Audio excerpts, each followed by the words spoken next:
UAP are airborne objects that, when encountered, cannot be immediately identified. With regard to the importance of transparency, the Department is fully committed to the principle of openness and accountability to the American people. We're going against the wind. The wind's 120 knots from the west. Oh my gosh, dude. U.S. Navy personnel recorded what appears to be triangles, some flashing. The video was taken through night vision goggles with a single lens reflex camera. Well, I mean, it's a pretty high-profile incident. I don't claim to be an expert. You're the guys investigating it. I mean, who else is doing it? There's a whole fleet of them. Look on the ASA.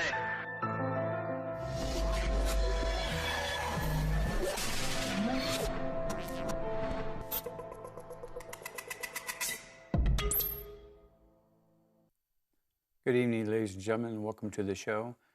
Before I begin the show, as I always do, this is dedicated to those who have been ridiculed, made fun of, and dragged through the media for the past 75 years. I just got back from Costa Rica in a 9-day trip, and I can tell you, ladies and gentlemen, that the UFOs are still there, as they were last year. I caught many videos and photos of things that scientists say cannot be, and yet I caught them. So with that, I'd like to begin with the first video. Now, we have a red arrow down there, so you can follow it. And look at this, ladies and gentlemen. This object is traveling very fast, and it's leaving a little bit of entrails. I don't call them chemtrails, I call them entrails. And if you look at them, it's like they're going so fast in their frames that they can't keep up. Ladies and gentlemen, this is in super slow motion. Let me say that again for the scientists out there. This is taken in super slow motion.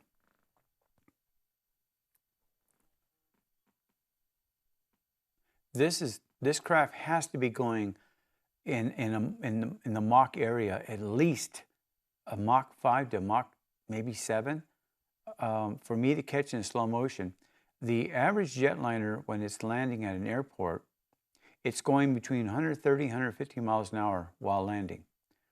I've caught jetliners literally just standing still in the video, and you can see the UFOs traveling just like this one is.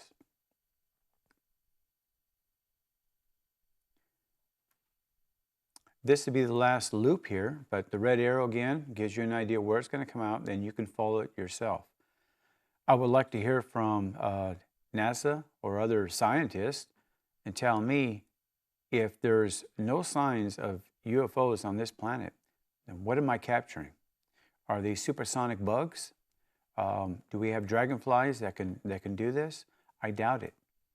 So they have to start treating this very seriously, because I've got many more that I'm going to be showing you in the next few weeks.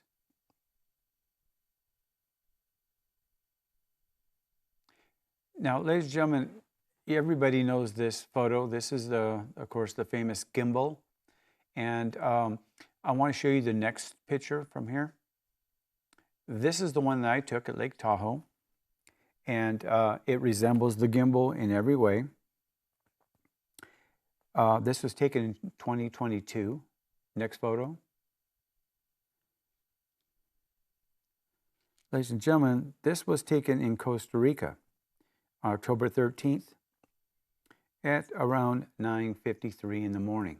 Now next picture, we're going to show this thing a little closer up.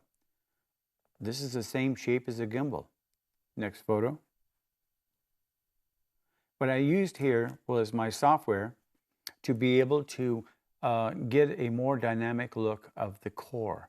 Now, it's still, if you look around it, it has the shape of the gimbal, but it's got a central core. Now, scientists say, and I made errors in my last videos, but scientists say the center, the dark, is mass, and then the light is cold air, and they don't understand that physics. Of course, it's human physics, not extraterrestrial physics. They have to get that through their mind. Next photo.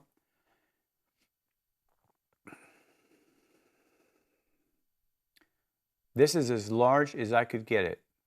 But again, you can see the central core, which is density, okay? Density, not heat, density. And then the lighter area is cold. Now, there are different colors in there because evidently because of using my software, I may have gone through the light spectrum here. And it's showing if they're using some kind of electromagnetic field, if they're using some kind of anti-gravity propulsion system, it could affect what I am actually taking a picture of using my software. I'm not really sure because I'm not a professional photographer. Next photo. We're going to look at a second gimbal. And this was taken real far away. We're going to show you the next one. It was in the air, and we enlarged it here. But take a look at the center again. You've got the density, and then look around it. You've got cold air. Now, that's according to our scientists, that we have cold air around it. I'm not saying that. The scientists are saying that. And yet they say there's no proof. On this one here, I used the software again. You can see that it's got density, and we got a little coloration on the outside of the density. But look at, you still have the cold air, according to our scientists, around the craft. Next shot is the closest I've taken of it. And it's as large as I got it. And this gives you a better idea. Now, there's around it, there's light because the sky was gray. Now, I want you to see something very interesting. Look at the center of this. It looks like a rectangle. Why is the center of it blacked out versus all around it? Is it the software? Is it the dynamics of the propulsion system they're using? I'm sure we have no idea how their propulsion system works. I'm sure that whatever is making this look like this, it could be the software, but it may be something else external and actually internal, or both.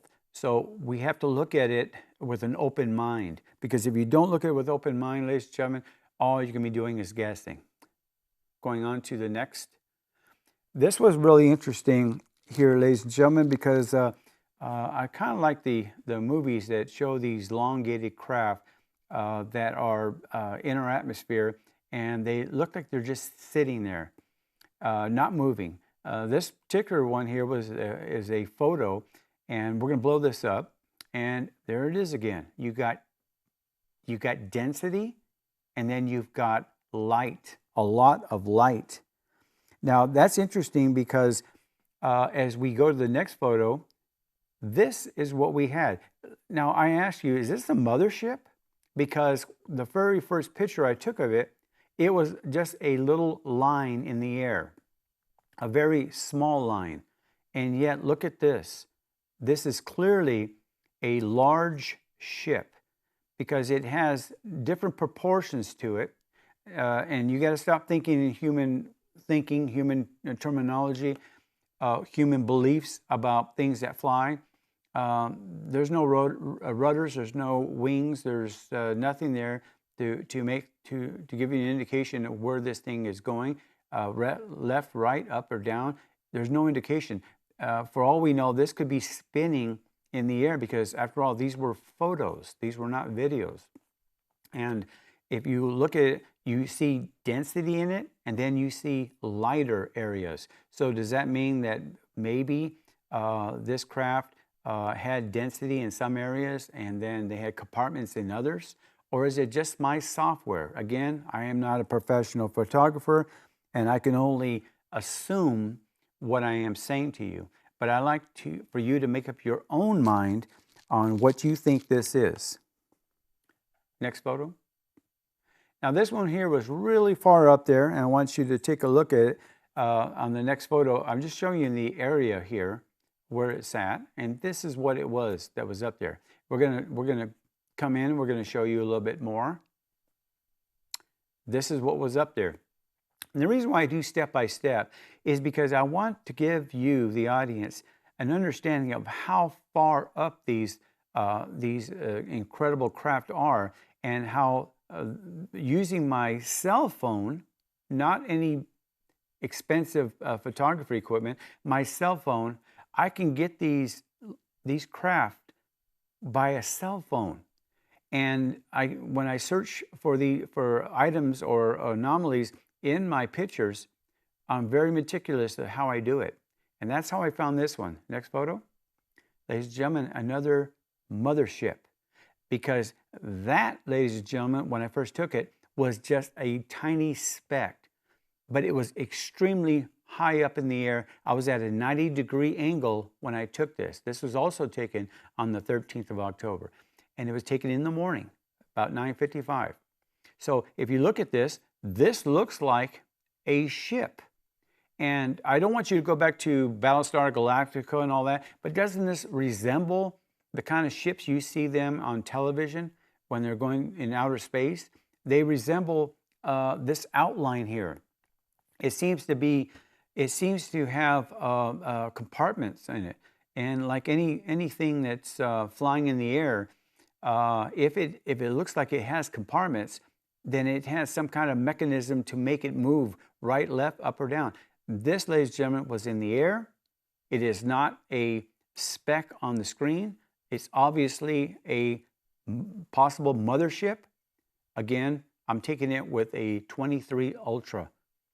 Remember that, a 23 Ultra. So for those who say, well, you can't get that kind of quality, here's the quality. Next photo. Ladies and gentlemen, I'm going to be talking about this for a few minutes. And the reason why it's so important for me to talk about this is because I have taken a lot of time getting information on the Veda texts. And this is actually through the Hindu text, but we're going to be talking about the Veda.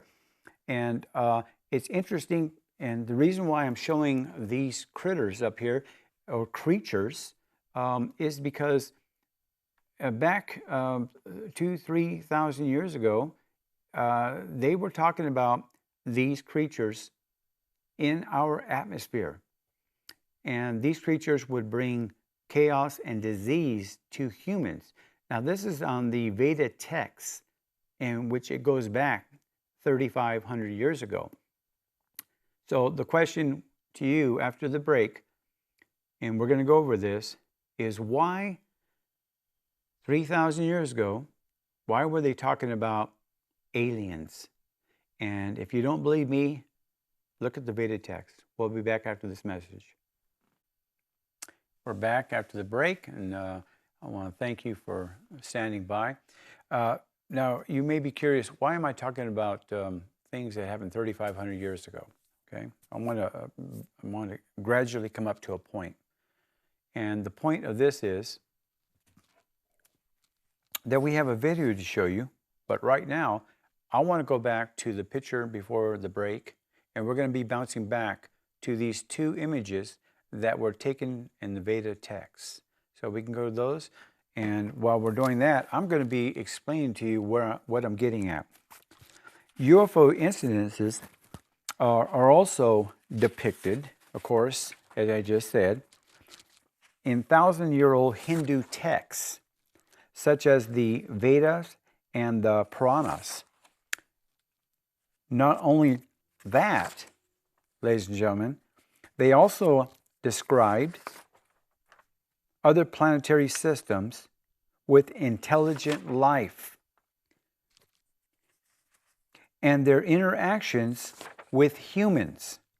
For example, the Rig Veda and the Akarvarya Veda talk about extraterrestrial creatures. Remember that word, creatures, because we're not talking about human beings or bipedal, which means 2 legs, 2 arms, who used to come down to Earth and create disturbances and would spread diseases amongst humans. But some benevolent creatures also helped humans and saved them from these bile attacks. Does that sound maybe a little interesting to you? These are the reasons people in India still call deities or gods for help in relieving certain diseases. Today, they still do that. What is so surprising about the Vedas is that they say there are a total number of 400,000 intelligent humanoid species in the known universe. Ladies and gentlemen, that's an extremely important statement because this was written 3,500 years ago. 3,500 years ago. Now, what is my point here of talking about bugs, insects, creatures who came here? Well, ladies and gentlemen, this could be something that happened 3,500 years ago, 4,000 years ago, but these are texts. Where did they get that information? They don't have no TV. They didn't have no internet. Was it somebody's imagination? I don't know. And now, to get into my point of showing you these insects and flying creatures, I want to show you a video. This is taken in Costa Rica, and we're going to show it to you a couple of times. I want you to look at the upper left, that dark area up there. You're going to see a circle come out, and you're going to see what some people say, well, it could be a flying bug. Well, it was really far up there, so I highly doubt that. This was at the end of the 17-second super slow motion video. It just appeared at the last split second. Now, we went back in frame to frame, and it only came out in 2 frames at 17 seconds. So had I been videotaping a little bit longer, it would have probably reached all the way through the whole screen. But this is far up there. It's not something that's a foot away from my lens. This was taken on October 9th at 9:09 a.m. in Costa Rica.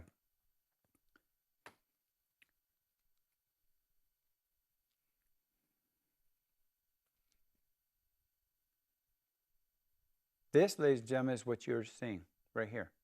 Now, you remember I talked about bugs, okay? We were looking at this through a magnifier, and it kind of looked like it had a wing on it, except that wasn't a wing. What happened was this was emitting light. Again, density and then light. Density and then light.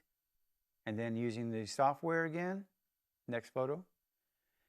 This is what was going through the atmosphere. Now we can stay here for a second. I want to talk about this. Look at the shape of the dark part, the leading edge. Look at the shape of that. It looks like it has 3 different cone-shaped arrowheads on it, but they kind of resemble, if you look at them separately, they look like the gimbal in 3 different sections. So is that the gimbal in the front, and that's the entrails because it was traveling so fast, and then at the end, on the higher end of it, you can see it's lighter blue entrail. Could that be a possibility? I think that's what this is.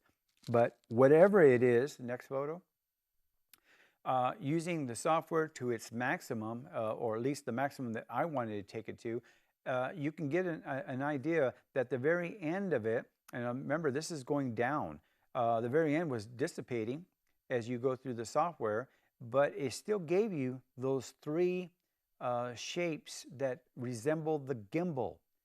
And ladies and gentlemen, let me just say this: the gimbal is live and well in Costa Rica because they got many shots of them. I did over 3,000 photos and videos, and I'm going to be bringing you them in the next couple of weeks. I'm happy to say that next week's show is going to be starting an hour-long show. So I don't have to push all of this in. I can give you at least a little bit more clarity as far as I'm concerned. Next photo. This right here is the end of the photo session, but it's the video. And what is so interesting about this is you actually have a flying saucer up there on the top, and on the bottom you have 2 UFOs interacting. And at the end of the video, again, 17 seconds, which means it is a super slow video. They just maneuver like they were going crazy. They were making right angle turns, left angle turns. They were going up, down. They were crisscrossing. But if you take a look at this, this is incredible how fast they were moving. So if we can repeat this over again, I'm asking my director to repeat it over because you have to take a look at what these craft are doing.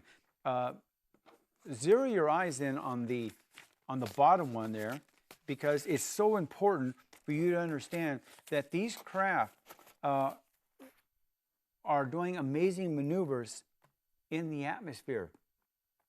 And at the very end of this video here, you can see them actually moving. The technical director was helping me trying to slow it down. We slowed it down to, I believe, 25%.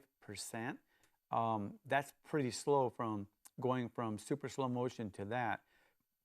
It's almost a standstill, but yet they're still moving.